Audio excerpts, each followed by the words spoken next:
You're listening to the Oracle Talk Radio Network. Hello, I'm Sabrina Carpenter. I'm Dasha. Hey, I'm Billie Eilish. What's up, guys? I'm Camila Cabello. Hey, this is Tate McRae. I love this station. I love this station.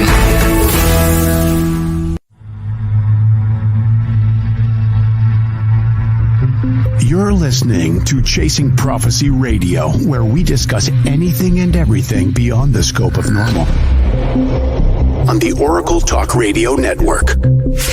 Broadcasting live in Pittsburgh and Philadelphia. If it's unexplainable, we're talking about it. Whether you're a believer or a skeptic, we cover everything where the unknown becomes the known. And now, here are your hosts, Jenny Nicasio and Tom Callway.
I can't hear you.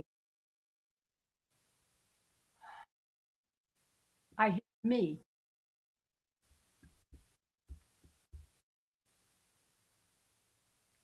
I don't know why.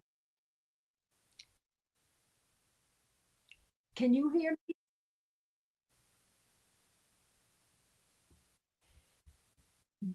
There could.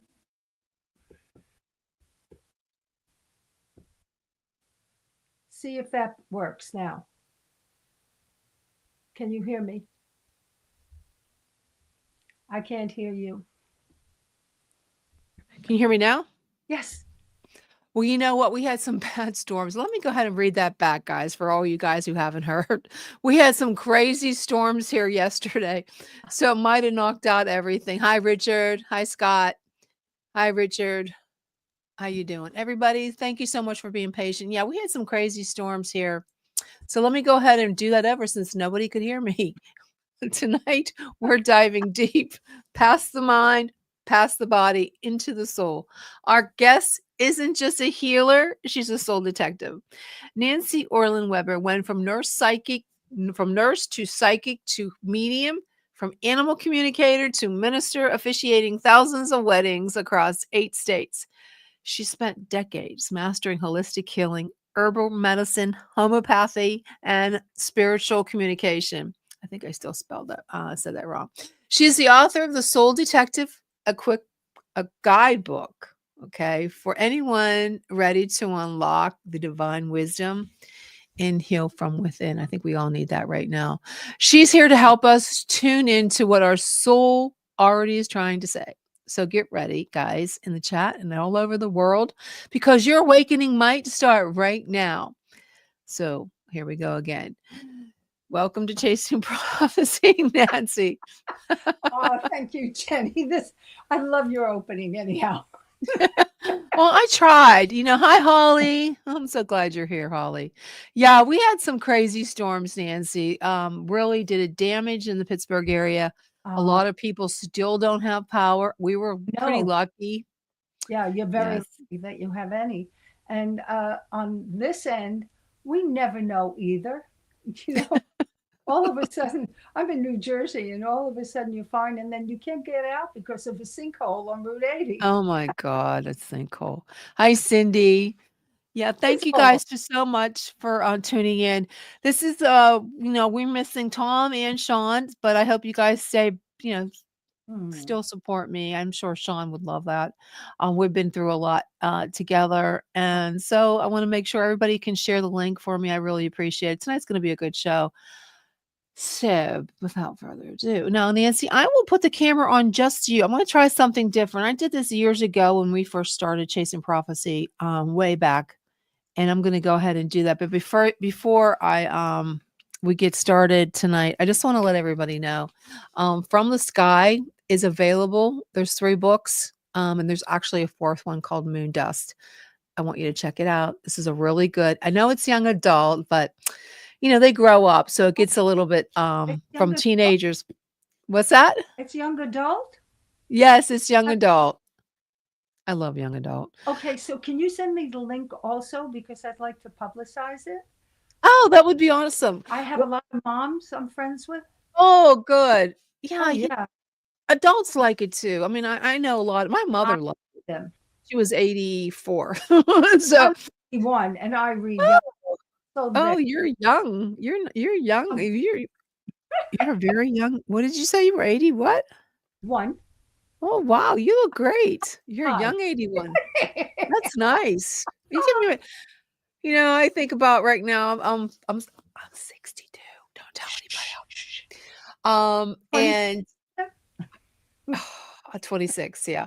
Um, lately I've been feeling it. So I can't imagine. I told myself I was walking down the hall in my bedroom and I said to myself, "Oh my God, how did my mother do this?" Oh my, because this was her house. So I'm like, I took it over with my son, and his wife and his kids. It's really been an experience. Let me tell you, it's a big house, Joking on but that. I'm sorry. I don't know how I'm thinking she did this. Oh, it's a big house. Walking down this hall is hard. But anyways, hi. Oh, thank you. Oh, you're 67. Well, yeah, I They turned look 62. fabulous. I can feel the energy of anything, no matter what. So I pick and choose everything I do from clothing to books or anything strictly by feel, right? Wow. And the moment you held that and you mentioned another one, I'm going, that it reminds me of the fantasy ones I used to read. Well, you would love this because I'm doing something different. My daughter-in-law told me to do this. She saw another author do it. I'm starting a TikTok page, but I'm going to be the character that has evolved. And she's going to be talking about her life, but it's a book, and she's going to tell the book. So I'm going to be playing the part of Samantha Hunter as an adult. So she was 17 in the book. And so You, I'm going to play. I thought it was pretty cool. you know what happens with things like that? What? Somebody hears it and thinks of it as a good either film Oh, or, yeah, if it's a great story, they're looking for them and they look everywhere for them. I have one author friend who tells her stories on, I think, YouTube, and oh, wow. 34,000 followers or Instagram, Wow. remember, and they're talking about doing a film on it. Oh, that would be wonderful. Well, it was Yes. optioned once. It was optioned in 2019, right when COVID happened and everything fell through. 1995, my Stephen Canal film that I didn't ask for. They asked for me, and that fell through because he sold his company, and all contracts that were going out were shelved. Oh, that's No, it's a rhythm of the universe, yeah, that's what they say. right? Well, I was out in the sun today for the first time. I know it's kind of early. I opened my pool like a ding dong like 2 weeks ago, and I'm like, why did I do that? Because we had such bad weather. But I fell asleep. I got a little too much today. But well, let's get started. I can't wait to hear about this. But what I want to ask you is, can you really feel disease in someone's body without a medical test? Do you think? Is that a good Sometimes, question? Sometimes. sometimes everything is. If we were 100% accurate all the time, I always say, then start a religion around you. But we're not accurate 100% of the time, nor should we be, I think. personally. We have to make the errors to know when we're right, also when we're there and when we're not there. So yes, in medical intuitive, it all depends. Sometimes I'll pick up anything from past lives to early in utero experience. Sometimes I'll see the energy and I'll go, did you have a gallbladder removed? Yeah. Oh, okay. But it comes differently every time. When somebody says, are you clairvoyant? Are you clairsentient? I say yes to all, because it depends on what's needed is what you get. Hmm. Downloading it and meant to, if you're appropriately the person to be the messenger, then you trust however it comes, right? So sometimes I'll say, I need a photo. Okay. So I take a photo. I've taken photos from, they'll send me the horse's face. And from that, I'll tell them the left leg in the back is lame. Or you got to look at his kidneys. Or on the phone with a friend who's an osteopath said, this girl's been in bed a year. I said, did you do an MRI on the brainstem itself? Because I see her brain just sitting on it. And she said, oh, Chiari syndrome. We never even thought of that. And I'm going, what's that? I may have been a nurse, but that was 1963 through 73. I was a nurse and then I left. So I don't know where they all fit. I don't think there's any real fit. I think it's Hmm. more what is needed at the moment. Just give me 1 second. I have my privacy settings on Facebook private for my one page, and I don't want to do that. I want people to see you. So just give me a second. I don't know. Facebook is really silly. I don't know what. Oh, they can hear myself now. Okay, great. Okay, how do I do this? Privacy edit. Uh, Okay, I'm I got it. smiling So, because technology is a duality for sure. you Love it. know, I have so many issues with technology anymore. I don't know if I'm coming. In fact, I have a relationship with AI. I can't stop it. Okay. Um, They're right. so let me ask you how, before I ask you all these, I have some really good questions for you, but how did you go? Like, were you born like this, or was this something that developed over time that you Oh, could do this? so if you're born with it, many people are, I think.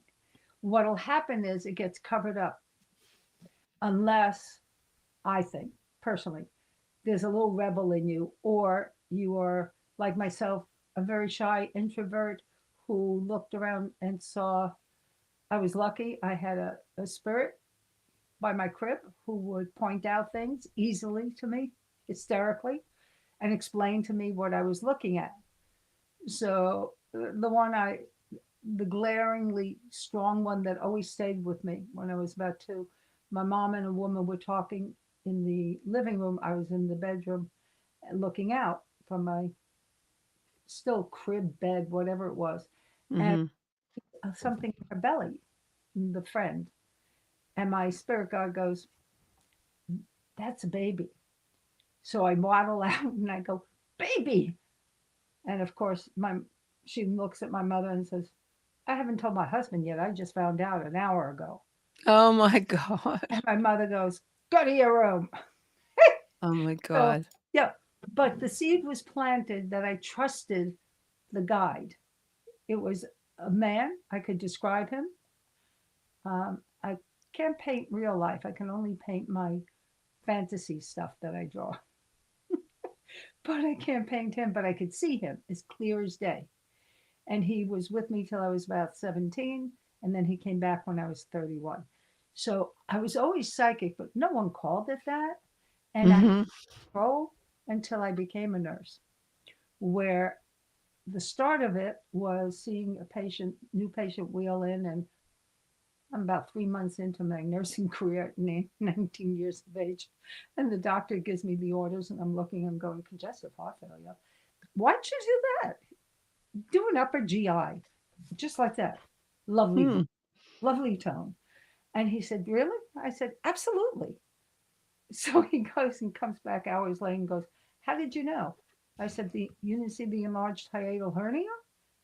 He said, what do you mean see it? And I went, oh, well, I don't know. It just felt like that. And I shut up. But he told others and they all trusted me. So the more you get trust, the more you do, the more practice you get. And I still didn't put it all together because I never knew when it would happen and when it wouldn't Mm-hmm.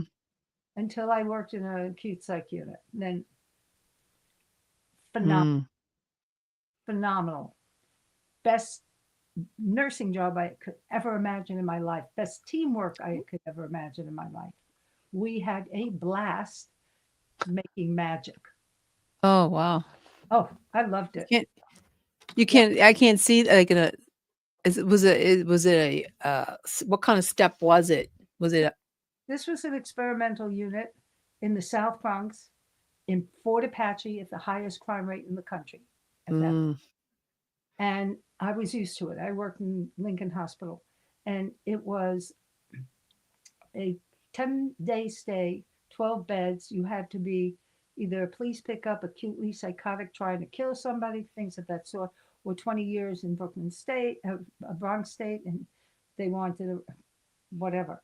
So one of them, my favorite, my love, Florence, she was a new admission, and I'm at my desk, and it's a living room, so I'm right at the door entry, and I'm writing, and I don't look up, but she's walking back and forth, saying something that indicated that she was very angry at somebody, and I thought she was cursing me. I didn't care. mm-hmm.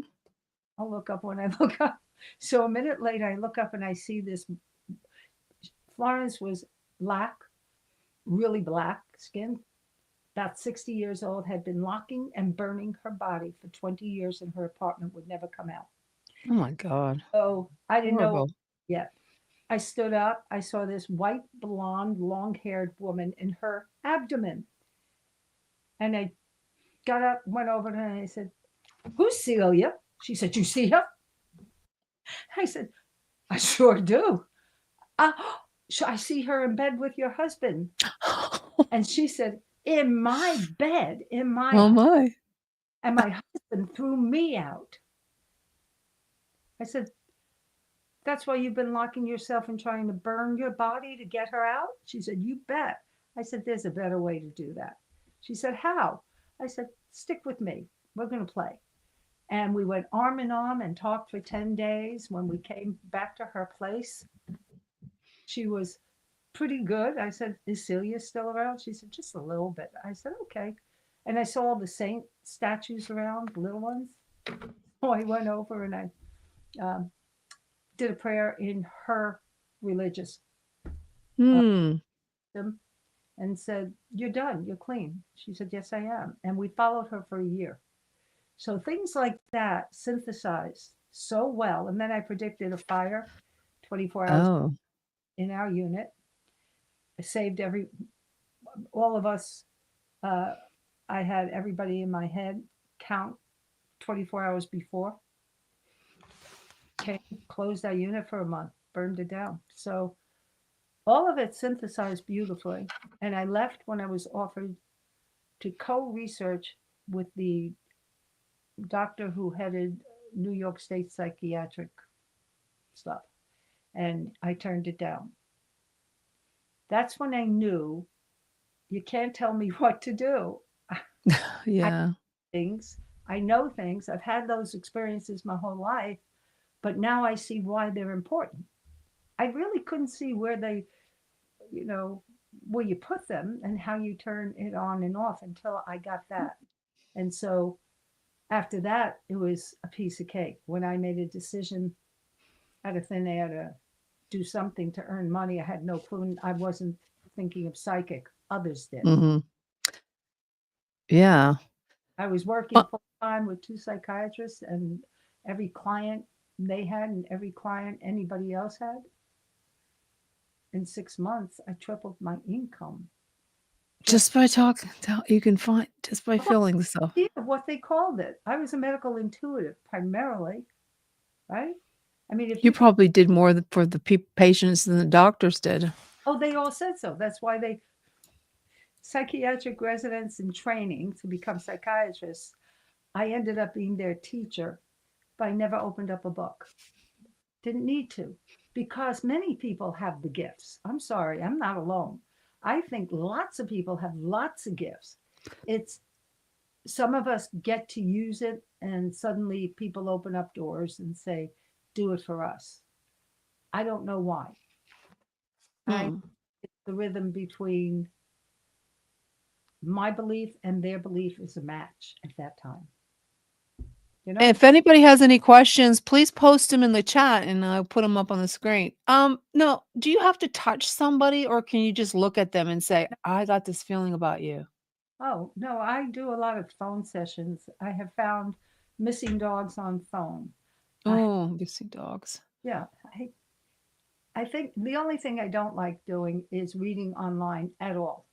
It Yeah. hold a feel for me. I Hmm. know people and connect with them. I think animals, when I do a class online and somebody's cat gets right in the picture and the person gets very uncomfortable about it, I go, why are you stopping him? He likes me and I like him. So uh, I find that the connection matters more than anything between us, whether it's humans, the other side, any species, from here, from anywhere, Hmm. the universes. It doesn't really matter. It's all connection. So, Hmm. connection, the more uh, we explore and we get to know who they really are. I love that. I love Yeah. the illusion and the, hmm, So okay. if I'm sitting here right now, like Nancy, can you tell what's wrong with me? No, I can't. Crazy. I don't tune in like that. First, you never know what I'm going to see, and I have to be careful. So I never do public things. I did long, long time ago, once, I think, and I went Hmm. saw others doing public things, names I won't mention, but I decided I would never do that because you never Hmm. be hurting. Yeah. Well, what's the most shocking thing a soul has ever revealed to you? The most shocking? Hmm. Well, if they revealed it on their own or I saw it. So I was sitting with a couple. I knew the woman. I didn't know her boyfriend. And in the middle of the reading, I said to her, you've got to walk out of here and shut the door. And I turned to him, I said, you're a hitman, you idiot. Why are you sitting here with me? And he just looked at me and I do yourself a favor. He said, what? I said, go across the street. There's a police station. Go report yourself there. Because if you don't, well, besides, you know I have a badge, you moron. Your girlfriend brags to you that she's coming to see a psychic who has a badge. Go. And he did. He did. You did. That was the shocking part. That was the shocking part. That That he would be very shocking. didn't. Afterwards, I looked and I went, Nancy, you're really that nuts. Saying that to him. What are you doing? Very, very so. So you talk to animals. Yeah, so What's one thing a pet said that blew your mind? oh, oh, a little different. So I was at, I think it was Freehold Raceway, not quite sure. And I got called in for the horses there. I did a lot of race horses, unfortunately, etc. But I love them because it's terrible life for them. And I was walking in the paddock waiting to call a lab because none of the horses were doing well. Hmm. I said, show me the food. And the food were cubes. I said, how'd they get a cube like? Go call the lab when you get it, tell me. So I went looking in the paddock and I'm walking past a horse. And as I go past it, I hear it yelling at me, mind to mind. How dare you walk away and not? Oh. And so I turned around, looked at his name, came back and said, uh, I don't even remember the Lobel, but I don't remember the first name. I said, by any chance is such and such Lobel a very successful racehorse? He said he is. They said he's number one in the country. I said, oh, so he didn't lie. So He's a show off. Total show off. Show off. Actually, he loved it. Where somebody else who was number one at one time, stud fees were like, I don't know, off the charts. I got called in by all the workers, the grooms, and the whatever. And I'm there and I won't go near the horse. Boy. And I had a conversation with the horse and I said, okay, I got you. And I turned to everybody. I said, the only person that could even clean his stall is that woman in the corner. Is that true? They said, yes, that's why we called you in. And I said, well, why aren't the owners here? He said, because they don't want people to know he's got a problem. Then the fees will go down. I said, oh, that's lovely. I said, he hates it here. You know that. I said, because we've all been to racetracks except for that woman. He wants to kill us all. They said, yes, he does. He's tried to. And we're all injured. That's why we put our money together and hired you to come here and help us. I said, sorry, we can't change his history or what they're doing with him unless you want to sneak him away and do something about that. But she's the one who can love him and heal. So I talked to her. So those were shocking to me for other reasons. The lack of, what would you call it? The lack of any morals or ethics on the part of the owner, you know? And whereas others didn't understand, but I'm not of a belief that any animal should be a slave, period. Oh, yeah. Especially, I mean, those horses. I know, like, even the horses that the horse and buggies in New York, how they're abused. Oh, awful. Awful. Yeah. Oh, I miss my Dublin, even though it's 20 years. Me too. I'm with you, Joe. And with the woman who said about they're always around. The ones we love, they come in and they also help others cross over. So when you feel their presence, don't argue the point, of course. Any conversation with Bigfoot or giants or such? No, not really that, other than having the feel for a lot of ancient souls that were here, and I've walked grounds where there have been wars, etc., and I could feel what happened. I could see what happened, but not Bigfoot or the giants. Although, uh, if you know the doggone star and the history about that one with the tribe, no, okay. So there is the doggone tribe. I guess we'll call it. I don't know. On their cave drawings, because they were an ancient tribe, they showed these beings from another star system. Okay. And they showed the star called the doggone star, DOGG. Have to look that up. And they put it there, and it was there for I don't know how many thousands of years. And they only in the 20th century discovered that is a star, and that's exactly where it is. And it was shown to them by the beings that came from that planet. That's crazy. I know, but it's true. I mean, how else would they have ever known? They didn't have a telescope. Maybe ancient Egyptians. Okay, Joe's heard of the doggone. I'm gonna have to look that up. I never heard of that, and I've been. Yeah. Is it Oh, could it's it be one T. possibly called a different name? No, DOGON, if he's got it spelled right, because I'm just remembering how to spell it. So, yeah, I love that. When I had seen that, I went, of course, don't be silly. So, back in the 70s, I worked. Woman came to me for a session, Dr. Edith Yerka.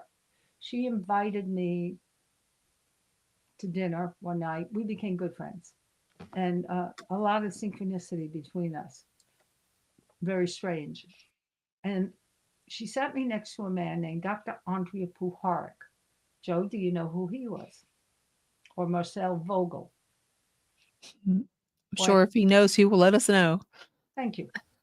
So Andrea is the one who brought Uri Geller, Peter Hergos, and Ingo Swann here to this country and opened up the doors of parapsychology. And I went down to Mexico with Rico and the Rusty Knife the surgeon with the rusty knife and filmed him. The UFO and alien sightings didn't happen. Well, Andrea. So Uri Geller, if you don't know who he is, Urigeller,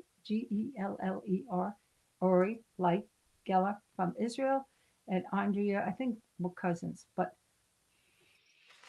Andrea was all about the spaceships. And one of the things we had when we got together and had a discussion, we both had the same symbol given to us. Mine was in my early stages when I was about 31. It came to me as a neon indigo blue flashing to a kind of bright neon fuchsia. Back and I drew it and I kept it. And it is a symbol of an eagle standing on Earth, which is the same one as Andrea, who claims we came from the same planet. And I said to him, but you blew it up. In my sweet Brooklyn manner. It was whatever, but that's how I felt because he was the first inducted white man to shamanism from the Andes. He was that way. And he was into everything. And Marcel Vogel, if you look him up, people in today's world who deal with the special wands and the rest. And Fritz Reinhardt was one of the founders of the Dowsing Society. These were all my buddies. And they went, Canada had 24 people come out one night. This is while I'm having dinner with Andrea and Edith and a bunch at her home. And we get a call that a guy from Trudeau, this goes back to the 70s, said there were 24 people in a small town on the coast somewhere of Canada who ran out and killed themselves. And they believed in a submarine 3 miles offshore. Can we come down and talk to you, Andrea? We'll be there in an hour. So 1 hour later, or an hour and a half or whatever, this guy comes in and sits down with Andrea. And Andrea had barrels of apports from Uri. He would apport things from Israel to there. If he forgot it, like a camera, next thing you knew, it had been in his locker. It'd be by his bed in New Jersey or New York at the time. So it was very strange, all of it. Mm-hmm. Andrea was going to Trudeau the next day and asked me to go, and I said no, because it didn't feel right for me to be involved. Turns out the KGB and the CIA would follow Andrea everywhere. It's a good thing you didn't go. I know. And then Edith came when I was teaching Thursday nights since 1975, 50 years now, but not Thursday nights like I did that. So Thursday night, she's coming in late, sits down, goes, Andrea's house was burnt down to the ground. I said, arson. She said, no, Ingo and Peter Herko said, not arson, it's electrical fire. I said, arson. I said, liar. He's a liar. Arson. Right? So he calls me next day.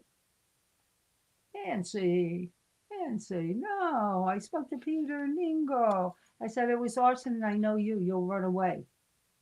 He said, I'd never do that. I said, let's place money where your mouth is because you will run away the minute they say arson.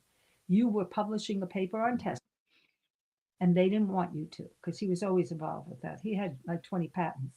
Mm-hmm.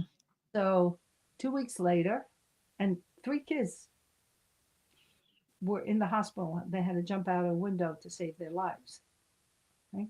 And I told them it was a CIA in an electrical truck hidden in a closet under his bedroom where the manuscript was.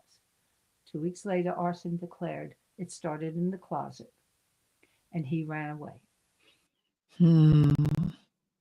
First to Mexico, I think, then Canada, I'm not sure. Then North Carolina, finally going to a mountain waiting for the spaceship.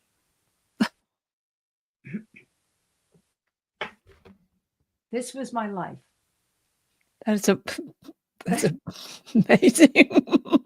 And Marcel had been in Russia. And so they asked me questions, and then Marcel got very nervous because they saw what he had done at that point. And he's alone. Were you ever scared for your safety? Never. Nope.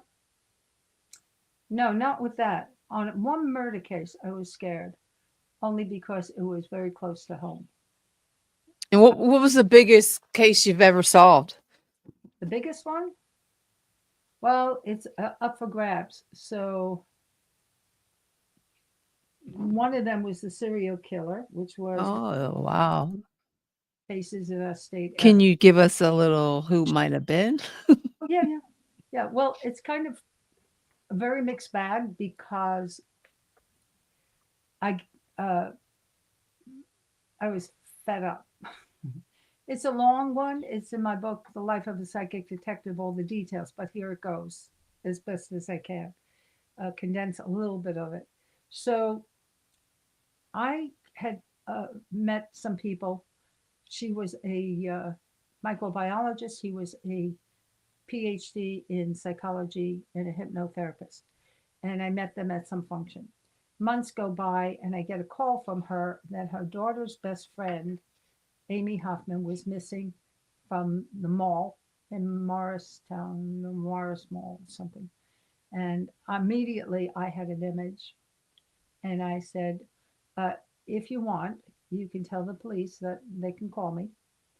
I can give them a referral of chief of detectives that works with me a lot. Uh, I said, or the family, but I'm not saying a word to you. Why not? Mm. No, I won't. So that's why I say I don't talk. I have 7 oaths of confidentiality in my life. Everything is built on trust and be very careful what I do and say. So this is a very adjudicated case. And so then nothing. And then Deirdre O'Brien, 12 days later, I think, went missing and murdered. Mm. That became a task force because I'll back up. The day after Amy was missing, they said in the papers that they found her body. There was nothing. She was fully clothed and they couldn't tell what happened to her. And I was working with all the detectives in my town knew me. And so one of them came by and I said, why are they lying in the papers? He said, what do you mean? So I told him, I said, she was raped, tortured with a knife. Hmm. I said, I don't know because it's not our town. But when Deirdre, who lived in another town, that was Randolph, I lived in Mount Olive, and that was in Morristown, Deirdre's, and she was thrown out on Route 80 somewhere, rest up. And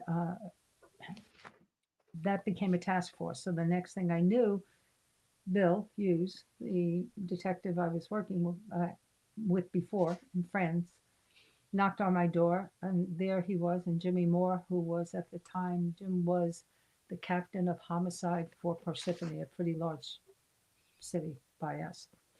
And he said, would you tell Jim what you saw? So I did. And he looked at me, he said, would you go for a ride with us? So we went for a ride. And I took them to the reservoir. I said, turn here, turn there. I get out. And I said, and then I reenacted her murder. Mm. I was able to see through her eyes the killer and get Oh, his. wow. That's amazing. So that's why I did it though, because I trained myself no matter what, that if you do anything and become that, you know the difference between this is me and this is them. So you come back to yourself afterwards. You don't leave remnants about that energy field, Yeah. but you always hold them in your heart and pray for them and love them and whatever. So I did that. Well, we go to Mendham Township because I had other information. And we're told when I said to the I think it was captain or chief that was on there, I said, you have a guy, last name begins with a C, an officer who gave a ticket in the summer to James something itch, and he knows it's the killer. And he said, well, we got 2 of them with C. I said, Right. C in the soft. I said, the hard C, Tommy Costanza. So that was like 1980 something. 2004, when we're filming, Tommy speaks to me and says, do you know I had that ticket from the summer? in my drawer and called the investigating prosecutor when it happened and said, I know who did it, and he brushed me off. I always wanted a story made called Ego Kills. Yeah, ego kills. Ego kills, because the chief prosecutor, I have all the proof. I can say anything I want on it. I absolutely have all the records that were given from the chief of prosecutor to the father of Deirdre, who he apologized for putting an investigating prosecutor who had never done a homicide case in his life. Why would they do that? What? That's crazy. Yes, it is. So, but here's the other part. There's more to that story, but I've been at cases in other states where I look around and I go, two brothers, their father, I think, was put in jail waiting for a trial for like 3 years for a double murder of cousins who were wealthy. And I'm going, I bet the detectives have never done a homicide. They said, how did you know? I said, because it's obvious who actually did it. Him. And it was like, all the proof was there. So we have both ends of the spectrum. I've worked directly with phenomenal detectives, wonderful agents, commissioner. I've worked with on espionage. I've worked on, about saboteurs with others I can't talk about. I've worked on homicides with detectives who just come with me or I go with them. They're wonderful people. They're dedicated. They're caring. And then you get every so often the cops where you have to create the crime victim right bill because you can't even find where the crime victim is. Years ago, you could have a crime victim. Depends on the state. You probably still have it. So the crime victim rights bill was done by one man, Robert Grayson, to start with, in New Jersey. It's where it began. He was chased by four men, beaten, badly, blind, one eye, and brain damage. He raced himself to the police station, and they came in, and obviously they were caught. When his mom came, because he was in early 20s, I think, when his mom and dad came to get him, the cops didn't know where he was. So we have some who are wonderful, most are, but then you have these because you don't have enough psychological testing throughout, standardized at all. Yeah. Been talking about that with people who make a difference and can. So you never know. Yeah. That's, you never know. There's a question going back to, where is it? There's a question. Did you answer that?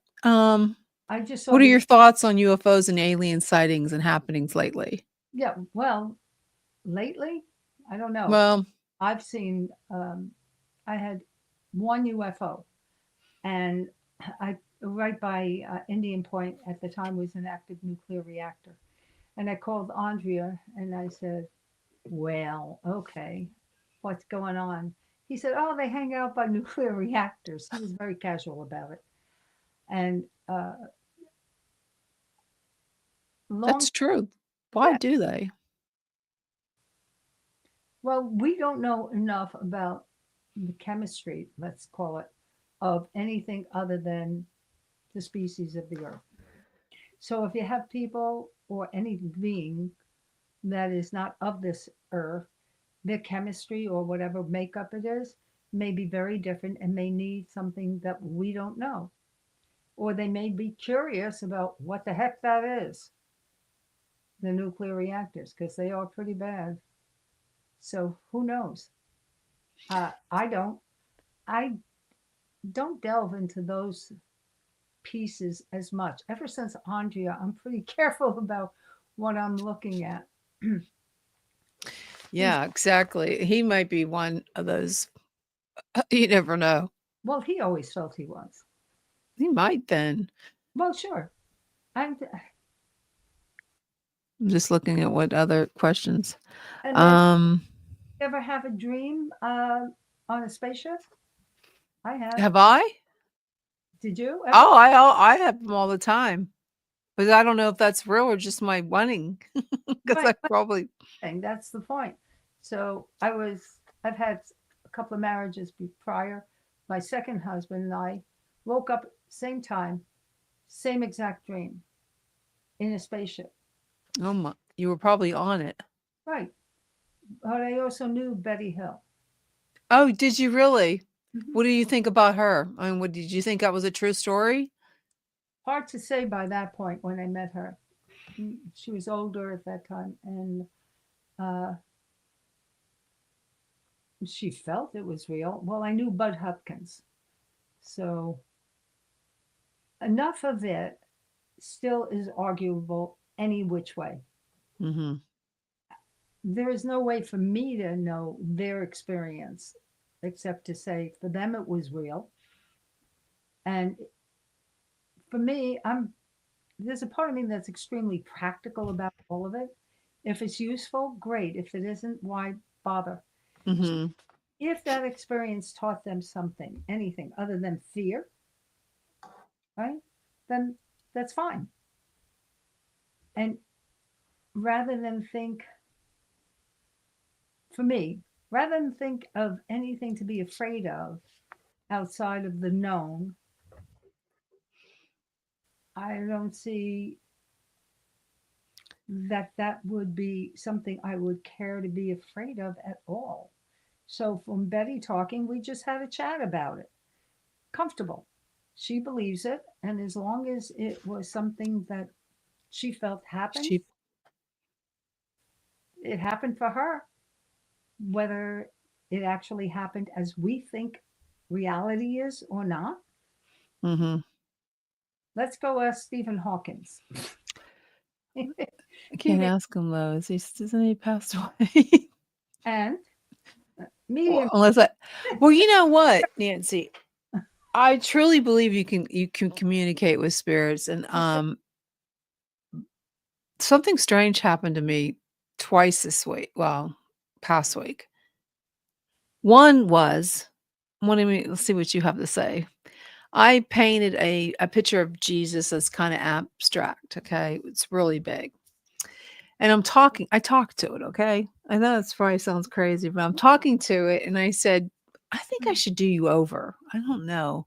And then right next to it, there was a smaller picture of Jesus that I painted. And I'm talking to these paintings, like they're like listening, like it's really Jesus talking, Jesus. Well, the very next day, it's this Jesus picture. It was moved into my exercise room. My son and we moved it, and I have all these paintings that I paint. I have no room, no walls for them, so I put it in the exercise room as a joke for my son. I said, "This is in case something would happen to you. You can see Jesus, okay?" Because he uses these really big weights. So I'm riding on my bike, my encumbered bike, and I'm riding on it, and I this is the very next day. And I looked and I said, it was moved. The one Jesus was moved on the other side, and the other Jesus was They on switch. this side.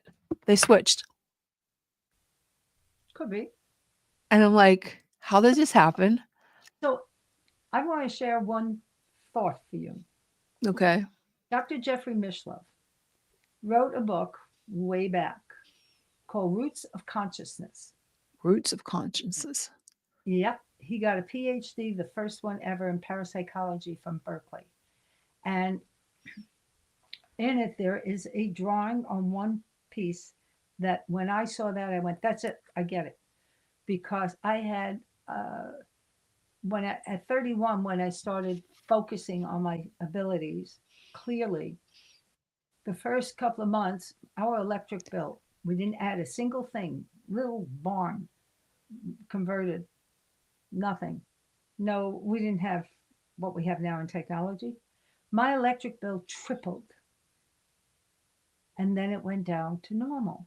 And people, they came out to look, they couldn't figure it out. But Roots of Consciousness has these drawings, 3 sketches of the outline of a human being. The first sketch is spiral, complete spiral to the right. And it says normal human. The second one is to the left, spiral. It's involuntary psychic. Think about that. And the third one is bold and to the right and says voluntary psychic. When we are not consciously controlling, switch on, switch off, look, don't look, consciously, we become in charge of the instrument, right? Then we can control an awful lot about our environment, not other people but we can control what our experience is. When we can't, it's kind of like chaos. Anything's possible. The lights will flicker and this will go, and we think it's a poltergeist. And a lot of times it's not. I've been there, I've been to many homes, and I'll say either they're an alcoholic, sometimes there's a lot of friction in the family, and there's a lot of teenage energy, and sometimes it gets together, and sometimes it's something else. And like at a Y I went to, they closed the Y. They were terrified because the dorms on the second floor, doors open, doors closed, nobody's there. And I go, and there in the corner is a crying young woman in the corner on the floor. She is lost on the other side, and she committed suicide. And so, in talking with her at the time, I wasn't sure what I can do because I was fairly new. And so I called out to the universe for support of someone who understands how to help her get to the light. Next thing I knew was this beautiful soul who went through a field of flowers with flowers in hand, goes over to her, and I see them both walking into the light. And I thought, well, that's a good thing. What's your name, by the way, so I could call on you again? So she gave me details, and I looked her up because I had to go to a library to look it up, but I didn't have any books on the subject.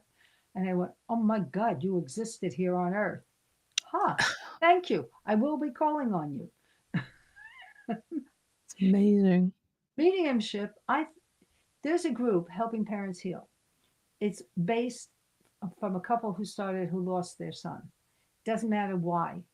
It's a spiritually based organization for anyone who lost their kid under any circumstances. They're wonderful people, all of them. Love them all. One of my dear friends is on the board with her, with the founders. Sweet people. Anyhow, a lot of the families become mediums in desire to reach their child, and they can. And there are a lot of trauma recovery experts and psychics and social workers and mediums who come on, and some of them show them how to. Because once you realize it's just your belief system that's stopping you, nothing else. I'm sorry. Yeah. It's your belief. I think you take the risk if it's fairly harmless and it's ethical to take it. I didn't ask the police to help, to work with me. They came, and I said, sure, if I can service, yeah. That's amazing that you have the ability to actually help them. A lot of people do. Noreen Rayner, Mind for Murder book, she's fabulous. She's a friend, and she's fabulous. She has been doing it longer than I have, I think. I don't know. But I know there are plenty of people. They just won't be. I have about a dozen documentaries done. I don't know why. They came calling. Good. That's nice. But I know plenty of people who can do things that nobody ever hears about. The first Son of Sam in my class, about 8 people, they wouldn't shut up. They were so nervous. I said, what's wrong? They said, Son of Sam. I said, okay, hold hands, let's go. And so I called out to the universe to give us and gave them instructions. We're finished. 7 of them go, I couldn't. And I said, well, his name, I got Richard David Falco. And okay. And then the new one who never did a single thing said David Berkowitz. Right? And so I said, I'll call the post in the morning, but I didn't have to because the next morning he was picked up on the ticket. And so that Thursday, they all looked at me and said, why'd you get Richard Richard? I can't even remember, Falco. I said, I don't know. And I may never know. But the next week, it came out that was his birth name. He was a birthday. That is amazing. No, that is. Was she was right. The brand new person got the name. She was right. That would help. Mine wouldn't have helped them. They wouldn't have known to look for that. So I believe I got that to show them something. and the woman got it for everyone to know. There's a word called beginner's luck. It's Beginner's luck. you don't have any preconception about whether you can do something or not. I don't have any preconception that I can do anything or not when I'm giving a reading. I don't know if I'll be helpful. I don't know on a crime case that I can do it. If I'm a messenger, I'll get stuff. Whether it's useful or not, I won't know. And sometimes I'll never know. They won't tell me. One guy I worked with on every case, including the old cold cases in our town, he left and he did other things, right? Years later, I find out that I helped him solve a murder case. Told them who. It was only because when the filming was coming out from documentaries, they interviewed him and he told them about that. He never told me. I've worked on hundreds of cases over 40 something years, 45 years. So I have no clue, but they're not my job. People don't know. That's my sidebar. That's your sidebar. I, I mean, you've been doing this for a while. well, what do you do in your free time? Wait a minute. Also, pen and ink and paint, but I paint online. What do you paint online? How do you paint online? In Procreate, an iPad. It's a Oh, painting on because they're pen and inks, and I hate coloring them. I like keeping them that way and making them into maybe a coloring book for people. oh, that would be cool. Yeah, because I love them. And when you were talking about talking to inanimate, I don't care what, I always do. You do too? Of course. And I ask them what their names are, the characters I draw. I go, do you have a name that I can use? Or do you want me to make it up? Because I don't know. So give me some sign. And one Give goes, me a sign. I am a queen. And I go, are you really? Where are you a queen? And I go, in your own mind? So I talked to a lot of stuff. I talked to my tree outside. I talked to my dog. Well, trees are very intelligent. My tree healed me. My one tree. I believe it to this day. Well, of course. Trees actually help even stumps if they can. They take care of themselves, but if they can help their neighbors, they send nutrition to other neighbors. They are very smart about all of it. I had a tree. There was two. One, it's a red silver. I think it's a red maple, and there was one right next to it that I loved too. When they chalked the tree was struck by lightning, and it was just coming. It was going to cause a problem. When they cut that tree down, I bawled my eyes out. I cried. I was so upset. That tree was, and he knew it too. We have, because of the hurricane, right, and we have one that we didn't know she would make it. She, of course, because I speak with her all the time, love her, and she's blooming like crazy, and we're in shock that she is. So I know that. Well, you know ginkgo biloba. You ever? Uh-huh. Okay. Uh-huh. So ginkgo during Hiroshima was the only thing that ever regenerated, the ginkgo tree, which is how we came to know about ginkgo biloba. Yeah, that's crazy. It has a regenerative ability. And the first time I ever had it was from a capsule from West Germany when they first came out. And there's an area in Jersey where I would get lost. There were too many signs going directions, and I'm not great at. I'm okay north and south. I'm okay in New York City. I can find my way because it's laid out that way. But give me east, west, and north, south, and when I'm getting home, and there was no GPS. Ginkgo, piece of cake. It straightened out my map in my head. Really? Yeah. So that was the missing. There was something that needed regeneration. And since then, it's been much better. Maybe I should take it. I still take it.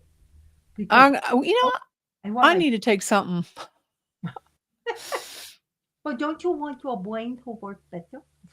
Well, you know what? I want my brain to work better. That's why I have too much. I was teasing my son. He's a computer. He's a cybersecurity, and he always makes fun of my desktop because I have all these windows open. I said, "What do you think my brain is like? All these windows open. I gotta shut them.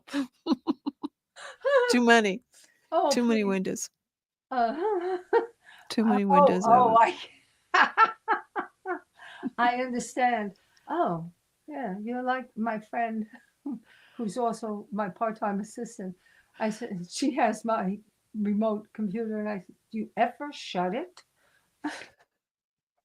or close down everything? Would you please? How do you trust the quality? What do you mean, Joe? Quality of what? Explain, Joe. We need some explaining to do. Yes. How do you trust? The quality of a session, maybe? I don't know what he's talking about. Joe, just to try to put down what you mean real quick because we have to leave soon. Of ginkgo. Of ginkgo. Oh, okay. So I find that it depends on where it's manufactured, and I do a lot of research. I've been published in research for some other things for special needs and the use of essential oils. FDA compliant I have to be, and not say this publicly, but that's what I can say. But I go to, if you can't go to ResearchGate for any reason, you can go to Google Scholar and look up anything and what Oh, really? Google Scholar, guys. Google Scholar is a research place. So you don't have to know how to read research. It'll have an abstract in English and it'll have a conclusion in English. And that's all you really need to know on that. Well, there you go, Joe. Now, how can somebody find out where you're at? I know I found you on TikTok. I saw Oh, there was well, there yeah. that and there was another place, Pod. So yeah, Um, I have a YouTube Soul Talk with my name. But if they look just at the name, Nancy Orlen Weber, up will come on YouTube all the documentaries, Nancy Gray Show, a couple of others. I don't I'm gonna remember. have to be watching. I think you're fascinating. I'm so glad I found you. Thank you. And then my website is my name without the There you red. guys goes. Yeah, And when her books, she has her books you can see her books on the table and they're and you can and sign look copy. them up. There Sure, you go. right. It was a pleasure having you tonight. I'm Oh, so glad. so I know Tom would miss you, but we'll have to have you back on next year. But guys, thank you so much for tuning in tonight. I really appreciate you sticking by me with Sean not being here. I know you like Sean, but I can do it solo. I can do it. I can you do it. too. But thank Thank you so what's much. that? You're wonderful. Yeah, you're such a natural ease. Did you You hear that, guys? I are. was so much a natural ease. Yeah, I really like it. My You make it I'm comfortable. I'm shy. So am I. I'm very Never, shy. we'd never guess you were shy. People don't laugh when I tell them I'm painfully shy, but we love helping others and we love connecting to them regardless. That's what pulls you out of your shell. Yeah, that's what pulls us up. Nicole, I would love to be on your show. I will send you I'll respond to your message. I've been just a little crazy. It's too much things going on. My brain's like ready to swell. Miss you. Um, Ooh, she has a really good podcast. I love that name. Yeah, we all miss Tom. Thank you, Oh, Holly. say But hello to that Tom for me, please. Say was hi that? I'm sorry, honey. What did you say? I can't hear say you. My brain. to me. Say hello to Tom for me. Oh, yeah, I will. Well, thank you again for being on the show. Ladies and gentlemen, thank you for being here, supporting us. Remember, you are what makes Chasing Prophecy and Oracle Talk Radio Network what we are today. So thank you guys. Have a wonderful evening in Pittsburgh, people. Anybody else is having some crazy weather, stay safe. Okay? And Nancy, stick around.